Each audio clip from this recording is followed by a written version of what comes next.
Jumuiya ya Madola kupitia chombo chake cha kikanda cha utendaji cha Commonwealth Ministerial Action Group ambacho kinajulikana kwa kifupi kama CMAG imetoa pendekezo rasmi linalolenga kusaidia kupunguza mvutano unaohusishwa na kesi ya uhaini inayomkabili mwenyekiti wa Chama cha Demokrasia na Maendeleo Taifa, Tundu Lissu.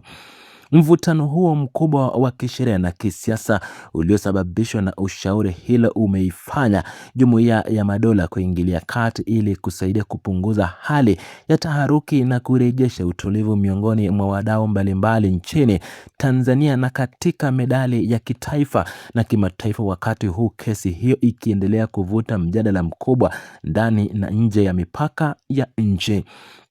Kwa mujibu wa taarifa hiyo rasmi kutoka Jumuiya ya Madola,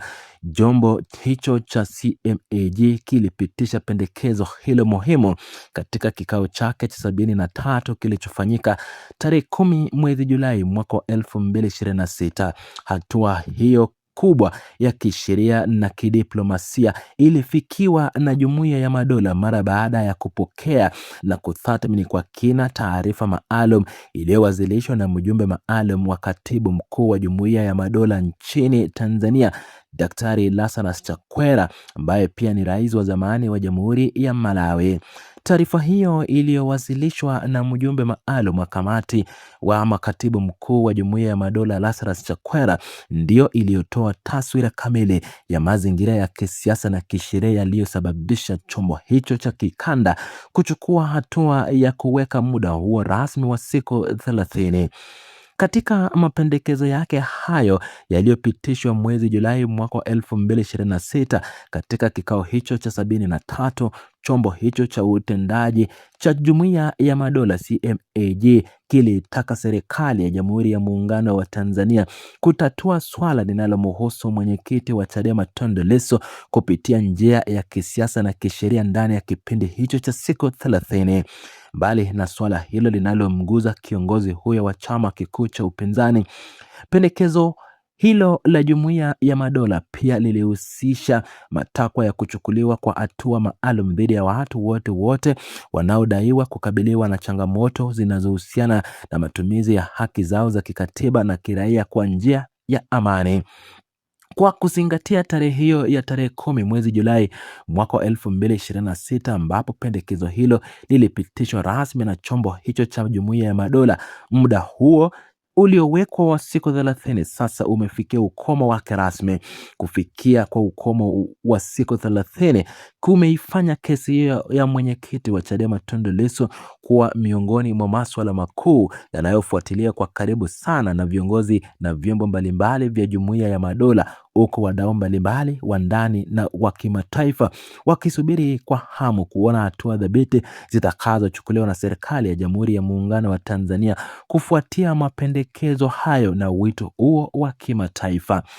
Mwenyekiti wa Chadema Tundu Lissu anakabiliwa na kesi nzito ya uhaini inayohusishwa moja kwa moja na matukio mbalimbali yaliyojitokeza mara tu baada ya kukamatwa kwake katika mazingira yaliyogubikwa na mvutano mkubwa wa kisiasa nchini. Kesi hiyo imeendelea kusikilizwa mahakamani na imekuwa ikizua mijadala mikubwa kuhusu masuala ya haki, utawala wa sheria pamoja na mipaka ya uhuru wa kisiasa nchini Tanzania. Kwa muda mrefu sasa, shauri hilo limevuka mipaka na kuwa suala la mahakama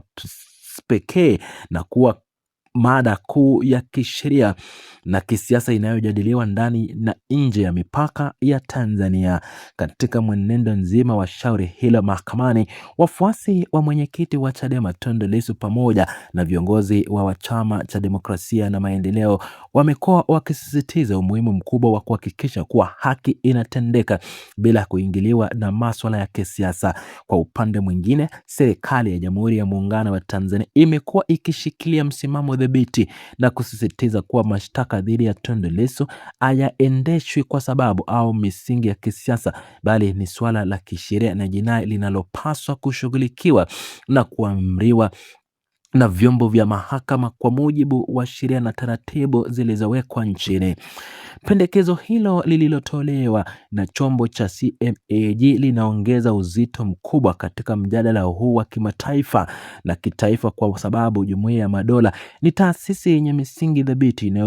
inayofuatilia kwa karibu masuala yanayohusu demokrasia, utawala bora, ulinzi wa haki za binadamu pamoja na kuheshimu utawala wa sheria katika nchi zote za wanachama. Hata hivyo basi, hatua hiyo ya Jumuiya ya Madola kuitaka Tanzania kushughulikia swala la mwenyekiti wa Chadema Tundu Lissu ndani ya muda huo maalum wa siku 30 inatafsiriwa na wadau mbalimbali kama wito mzito na wawazi wa kuitaka nchi kutafuta suluhisho la kisheria na kisiasa linalosaidia kupunguza mvutano unaoendelea.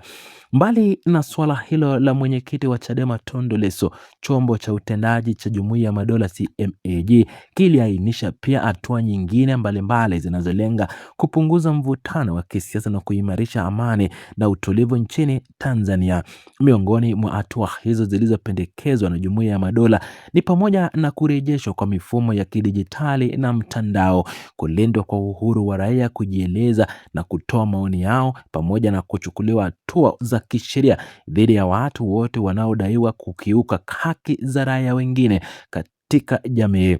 Hata hivyo, msimamo wa serikali ya Jamhuri ya Muungano wa Tanzania unakiririwa kuwa mashtaka dhidi ya Tundu Lissu hayaendeshwi kwa sababu ya kisiasa, bali ni swala la kisheria linalopaswa kuamuliwa na mahakama kama chombo huru cha haki. Mtazamo huo wa serikali unaotofautiana kabisa na hoja za baadhi ya viongozi wa vyama vya upinzani na wadau wa haki za binadamu ambao wameendelea kuiona kesi hiyo ya uhaini katika mustakabali mbana zaidi hali ya siasa, utawala bora na haki za kiraia nchini Tanzania.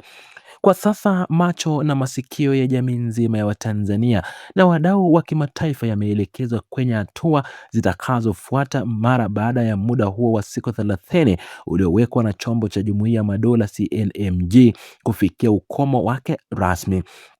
Kesi ya mwenyekiti wa Chadema Tundu Lissu inaendelea kuwa kiini cha ufuatiliaji huo wa kisheria na kidiplomasia, huko mashirika ya nchi na wanachama wa Jumuiya ya Madola zikitazama kwa umakini mkubwa namna Tanzania itakavyoshughulikia pendekezo hayo za kidiplomasia na kisheria yaliyotolewa na chombo hicho cha kimataifa. Uchambuzi wa kina kuhusu jukumu la chombo